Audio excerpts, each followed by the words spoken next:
Giras, a aula de hoje é sobre números complexos. E para a gente entender o que é um número complexo, vamos primeiro entender qual a necessidade dos números complexos. Veja bem, quando a gente tem uma raiz quadrada de 4, a gente sabe que o resultado é 2.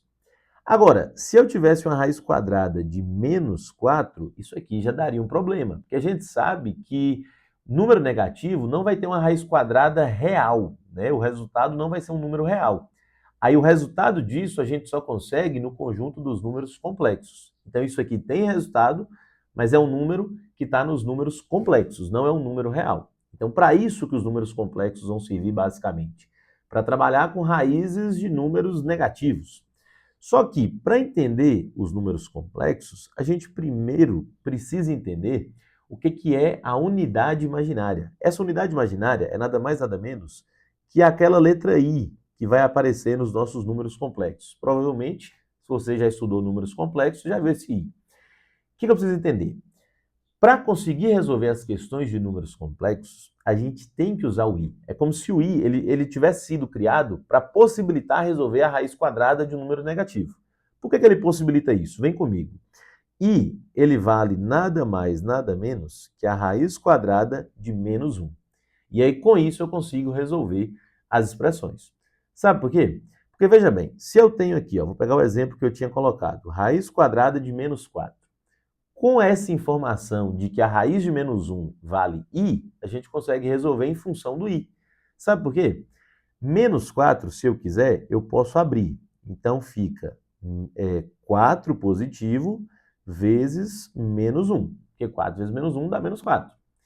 E aí eu consigo separar. Isso aqui é raiz de 4 vezes raiz de menos 1. A raiz de 4 é 2 e a raiz de menos 1 é i. Então, raiz quadrada de menos 4 é 2 vezes i, ou simplesmente 2i, né? Tanto faz. Então, agora eu já consigo resolver uma raiz quadrada de número negativo. Mas é claro que eu resolvo em função do i. O i vai ficar na expressão. Beleza? E aí você não precisa substituir o i, não. Se tem a raiz quadrada de menos 1, você troca ela por i. Não é o contrário. Você não vai pegar a i e trocar por raiz quadrada de menos 1. O que você troca é quando o i tem um expoente maior do que 1. Por exemplo, se eu tiver i sozinho, o i, sem estar elevado a um expoente maior, eu vou deixar i. Agora, se eu tiver i ao quadrado, i ao cubo, aí eu vou calcular e aí nós vamos ver depois. O que você precisa entender nesse início é que i é a raiz quadrada de menos 1 e um outro importante é o i ao quadrado. E aí eu vou te perguntar, se i vale raiz quadrada de menos 1, i ao quadrado vai valer quanto? Pensa comigo. É como se eu elevasse um lado da equação ao quadrado e aí eu tivesse que elevar o outro. Se eu elevar a raiz quadrada de menos 1 ao quadrado, eu vou cortar a raiz com o quadrado, vai ficar menos 1. Então pronto. Então eu sei que i ao quadrado vale menos 1. E essa informação aqui, Giras, é importantíssima para a gente. Praticamente tudo que a gente resolve nos números complexos vão usar essa ideia. Então não esquece, i ao quadrado é menos 1. Ô Zé, i ao cubo, i elevado a 4, isso aí nós vamos ver depois. Para início de conversa, lembra que i ao quadrado é menos 1. E o i sozinho é a raiz quadrada de menos 1. Tudo bem? Continuando, Giras, agora que a gente pegou, né, essa ideia inicial do i, a gente vai começar a representar o número complexo. Veja bem, o número complexo ele pode ser representado em algumas formas. Uma delas é a forma algébrica, que é a mais comum. Essa forma algébrica, ela representa o número complexo trabalhando com a sua parte real e a sua parte imaginária. Porque num número complexo, de um modo geral, você vai ter a parte que está com aquele i, que é a parte imaginária, e a parte que está sem o i, que é a parte real. Vamos visualizar isso aqui. De um modo geral é assim, ó. O número complexo z, e aí eu coloquei z porque a maioria das questões, quando fala de números complexos, ou usa z ou usa w, mas pode ser qualquer letra. Enfim, o número complexo z, ele vai ser representado de um modo geral por essa expressão aqui, ó, a mais bi. Dois termos, o a é um termo, bi é o outro. O que isso quer dizer? O b, que é o valor que está acompanhando o i, vou até destacar ele aqui, ó, o b, que é o valor que acompanha o i, ele é a nossa parte imaginária. Parte imaginária. Então, o número complexo ele tem a parte imaginária e ele tem a parte real. Qual que é a parte real? É o que está sem o i. No caso, a parte real aqui seria o nosso a. Então, o número complexo, de um modo geral, vai ter parte real e parte imaginária. Por exemplo, se eu tenho um número complexo, z igual 2 menos 5i, quem é a parte real desse número? A parte real é o que está sem o i, no caso é 2. Então, o a parte real seria 2, e o b, a parte imaginária, é o valor que está acompanhando o i, que no caso é menos 5, e tem que levar em conta o sinal. E detalhe, a parte imaginária não é menos 5i, a parte imaginária é menos 5, é o que acompanha esse i, tudo bem?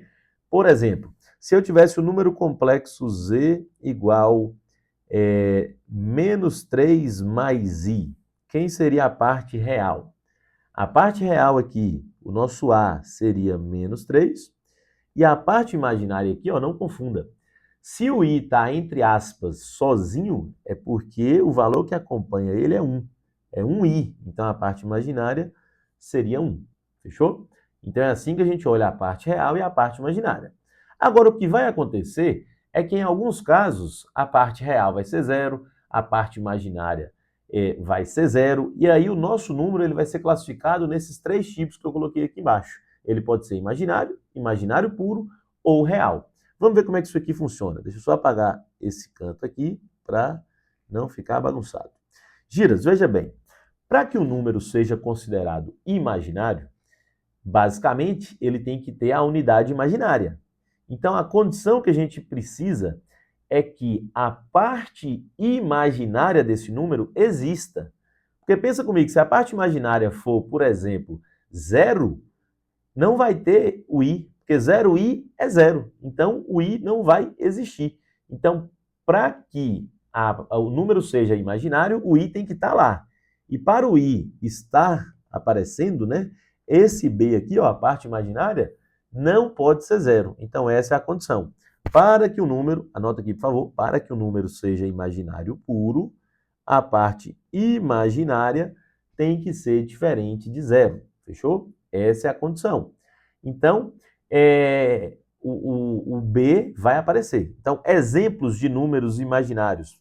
2 mais 4i. Quem é a parte imaginária aqui? 4. Se o 4, tá vendo? 4 não é 0. Se fosse 0, 0i era 0, ia ficar só o 2. Pensa comigo, se fosse assim, ó, 2 mais 0i.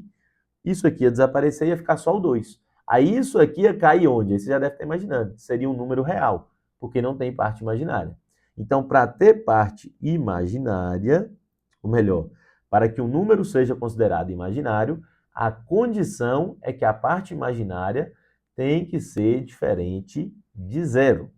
Agora, se além da parte imaginária, olha para você ver, se além da parte imaginária ser diferente de 0, deixa eu diminuir aqui, senão não vai caber. Se além da parte imaginária ser diferente de 0, veja bem, se além da parte imaginária, se ela for diferente, além dela ser diferente de 0, a parte real, olha para você ver, for igual a 0, aí aqui eu tenho duas condições. A parte imaginária não é 0, então quer dizer que o i vai estar lá. Só que a parte real zerou. Então, o que vai acontecer? Então, em vez de ter 2 mais 4i, é como se eu tivesse assim, ó, no lugar desse 2, eu tivesse 0 mais 4i. O que vai acontecer nesse caso? 0 mais 4i é apenas 4i. Aí aqui, o i apareceu, então o número é imaginário, e a parte real não apareceu. Então, a gente chama esse número de quê? Imaginário puro. Porque ele é puramente imaginário, ele só tem a parte imaginária, não tem a parte real. E para o número ser real, tem que ser o contrário, né? Ele não pode ter parte imaginária. Então, para que o número seja real, a parte imaginária tem que ser igual a 0. Um exemplo, 2 mais 0i, que na prática é só o 2. Então, aqui eu teria um número real. Então, o número pode ser real, pode ser imaginário puro, ou pode ser imaginário. Deu para pegar essa ideia inicial? Então, continua aqui com a gente. Agora a gente vai falar das operações envolvendo números complexos, giras. Primeiramente, nós vamos pegar adição e subtração. E aí, para poder trabalhar em todas elas, vamos imaginar dois números complexos aqui aleatórios. Por exemplo, vamos imaginar um número complexo z, que é igual a 2 mais 3i, e um número complexo w, que é igual a 4 menos 2i. Peguei dois números de forma bem aleatória. Quando você vai somar ou subtrair números complexos, o que você vai fazer? Basicamente, você vai somar a parte real com a real e a imaginária com a imaginária, bem tranquilo. Então aqui, se eu tivesse que fazer z mais w, eu faria o seguinte, eu pegaria o número complexo z, que é 2 mais 3i, e somaria com o w, que é 4 menos 2i. E aí eu vou relacionar, ó, o 2 eu vou somar com o 4, parte real com parte real, 2 mais 4 vai dar 6, e a parte imaginária com a imaginária. 3i menos 2i vai dar 1i. 1i é a mesma coisa que i, né? Nem precisa pôr esse 1. Então esse é o resultado. Se eu tivesse uma subtração, a ideia seria bem parecida, só que você tem que tomar cuidado com o sinal. Por exemplo, vamos imaginar esses mesmos números aqui, só que agora eu vou fazer z menos w. Vou pegar o número complexo z, que é 2 mais 3i, e vou subtrair o w. Quem é o w? 4 menos 2i. Porém, como eu vou subtrair, eu não posso esquecer de colocar parênteses, porque é menos essa galera toda. Então aqui eu vou ter 2 mais 3i. O final agora eu vou comparar. O 4 é positivo, só que lá fora tem menos. Menos com mais vai ficar menos. E o menos 2i, ó, menos de fora com menos de dentro, fica mais. Aí fica mais 2i. E aí eu vou juntar os termos, né? O real com real, imaginário com imaginário. 2 menos 4 vai dar menos 2. E 3i mais 2i, 5i. Esse seria o resultado. Então, bem tranquilo, só toma cuidado com o sinal. Na hora de multiplicar dois números complexos, a gente vai fazer aquele chuveirinho, multiplicar todo mundo. Vamos pegar esses mesmos números aqui e vamos multiplicar agora. Vou fazer z vezes w. O número complexo z é 2 mais 3i e o w é 4 menos 2i. E aí você vai multiplicar todo mundo. Então vem aqui comigo, giras. 2 vezes 4, 2 vezes 4, 8, coloca aqui embaixo. 2 vezes menos 2i, menos 4i, certo? Agora o 3i. 3i vezes 4, 12i. E para fechar, 3i vezes menos 2i, mais com menos é menos, 3 vezes 2 é 6, i vezes i ao quadrado. Aí aqui o detalhe que é um pouquinho diferente. Lembra que eu falei que quando o i está normal, elevado a 1, você deixa. A partir do momento que o expoente do i é maior do que 1, você tem que trocar. Então, i ao quadrado eu vou substituir. Só que i ao quadrado, você já lembra, né? Quanto que é i ao quadrado? Não esquece. I ao quadrado é menos 1. Então, aqui eu vou ter 8. Que 8 esquisito. 8. Menos 4i mais 12i, mais 8i. E para finalizar, menos 6 vezes o i ao quadrado. Só que i ao quadrado é menos 1. Então fica menos 6 vezes menos 1. Então, 8 mais 8i, menos 6 vezes menos 1, mais 6. Aí agora o i sumiu. Aí esse 6 já virou um número real. Aí eu vou juntar com o 8. 8 mais 6 lá do início, 14. O 8 do início, né? Mais 8i. Então, esse é o resultado da nossa multiplicação. Beleza? E mais uma operação aqui bem tranquila também é a igualdade. Igualdade é basicamente quando você tem dois números complexos sendo comparados. Então aqui, na verdade, você vai comparar. Se uma questão igualar dois números, o que você vai fazer? Por exemplo, se a questão falar assim, ó, o número complexo a mais bi, porque geralmente um dos números ele não vai te dar, é igual o número complexo 3 menos 7i. O que você faz numa situação dessa?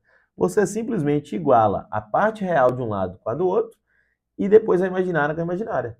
Então você vai pegar o a e vai igualar a 3, a é igual a 3, e a parte imaginária b é igual à parte imaginária do outro lado, que é menos 7. Pronto, resolveu essa igualdade. E para a gente fechar, nós vamos falar da divisão de números complexos. A divisão que é um pouquinho mais chato, é um pouquinho mais trabalhoso, mas vem aqui comigo. Antes de começar a falar da divisão, a gente precisa entender um conceito importante nos números complexos, que é o de conjugado. O conjugado de um número complexo é você pegar o número complexo e trocar o sinal da parte imaginária. Por exemplo, se eu tenho um número complexo W, que é igual a 2 mais 3i, o conjugado de W, e aí eu represento o conjugado colocando um tracinho em cima, né, da letra. Então, coloquei um tracinho em cima do W. O conjugado vai ser 2 menos 3i. O 2 continua, troco o sinal só da parte imaginária. Então, isso é conjugado. Onde eu vou usar isso? Na hora de fazer a divisão. Olha como é que funciona o processo da divisão. Vamos imaginar que nós temos aqui uma divisão qualquer. Vou pegar dois números complexos aqui aleatórios. 2 mais 3i dividido por 1 mais i. O que acontece? Na hora de dividir dois números complexos, a gente vai lembrar do processo de racionalização. Sabe quando você tem raiz embaixo e não pode deixar? É parecido. O que você vai fazer aqui? Primeiramente, você vai multiplicar a parte de cima e a parte de baixo da fração pelo conjugado do que está lá embaixo. Então, por isso que eu preciso saber o que é conjugado. Então, lá embaixo é 1 mais i, eu vou multiplicar pelo conjugado. O conjugado de 1 mais i é 1 menos i. Aí, o que eu faço em cima, eu preciso fazer embaixo. Então, aqui, o que a gente vai ter? A gente vai multiplicar todo mundo. Deixa eu pôr o parênteses aqui. E aí, nós vamos fazer isso aqui, ó. Me ajuda aqui, Giras. Deixa eu colocar aqui embaixo. 2 vezes 1, 2. 2 vezes menos i, menos 2i. Tudo bem? 3i vezes 1, 3i. 3i vezes menos i, menos 3i ao quadrado. Lá embaixo, você vai ter o mesmo processo. Só que, se você lembrar, o que você tem lá embaixo é um produto notável. Você tem duas expressões iguais, só que uma está somando e a outra está subtraindo. Então, se você não lembrar da regrinha, você vai ter que multiplicar todo mundo igual a gente fez em cima. Mas se você lembrar, é só fazer quadrado do primeiro termo, então 1 ao quadrado, menos o quadrado do segundo termo, menos i ao quadrado. Tudo bem? Aí eu vou resolver agora. O objetivo nosso aqui, Giras, é tirar o i lá de baixo. E como agora o i está ao quadrado lá embaixo, ele vai desaparecer. Então vamos lá. Na parte de cima, a gente vai ter, continuar aqui embaixo, 2, né? Vou deixar aqui, menos 2i mais 3i eu posso juntar, vai dar mais 1i, ou simplesmente mais i. E menos 3 vezes i ao quadrado é menos 1. Então, menos 3 vezes menos 1. Lá embaixo, 1 ao quadrado é 1. O menos continua, porque eu não elevei o menos ao quadrado, não tem parênteses. Só o i que está ao quadrado. I ao quadrado é menos 1. Então, vai ficar menos 1. Continuando com a nossa expressão. 2 mais i, menos 3 vezes menos 1 dá mais 3. Lá embaixo, menos com menos, mais. Então, 1 mais 1. Aqui em cima eu vou juntar os termos que eu posso, né? O 2 com 3, 2 mais 3 é 5. O i continua e lá embaixo 2. Resolvi. Esse é o resultado. Não tem i lá embaixo, meu objetivo era esse. E aí, se você quiser para visualizar melhor, você pode fazer isso aqui, ó, separar. É como se fosse 5 sobre 2 mais i sobre 2. E aí, para a gente treinar, olhando para esse número complexo, quem é a parte real dele? A parte real dele é 5 sobre 2. É o valor que está sem o i. É aquele a. Lembra que a gente coloca a e b? E quem seria a parte imaginária? A parte imaginária, Giras, é o valor que acompanha o i. Se não tem nada na frente do i, é porque é 1. Mas tem 1i sobre 2. Então, a parte imaginária é 1 sobre 2. Beleza? 1 meio. Então, essa seria a parte imaginária do nosso número complexo.